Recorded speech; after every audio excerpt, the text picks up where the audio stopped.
Mateo 4, 4, 7, 10, at 11.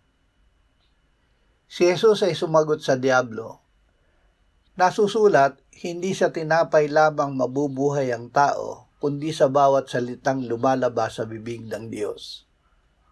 Nasusulat din naman, "Huwag mong tutuksohin ang Panginoon mong Diyos." Lumayas ka, Satanas, sapagkat nasusulat, "Sambahin mo ang Panginoon mong Diyos, at siya lamang ang iyong paglingkuran." Pagkatapos nito'y iniwan siya ng diablo at dumating ang mga anghel at pinaglingkuran siya. Labanan ang diablo. Ang espiritual na pagkain at direksyon mula sa salita ng Diyos ay mas mahalaga at mas nagpapanatili ng buhay kaysa sa katugunan sa pisikal na pangangailangan tulad ng pagkain.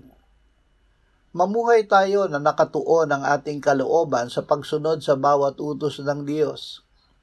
Gamit ang salita ng Diyos, mauutusan natin ang diablo na tumigil sa pagtukso sa atin. Ang Diyos lamang ang karapat-dapat sambahin at paglingkuran. Walang ibang kapangyarihan o kayamanan sa mundo, gaano man kaakit-akit, ang dapat maging kapalit ng pagsamba at katapatan na sa Diyos lamang natin dapat ibigay.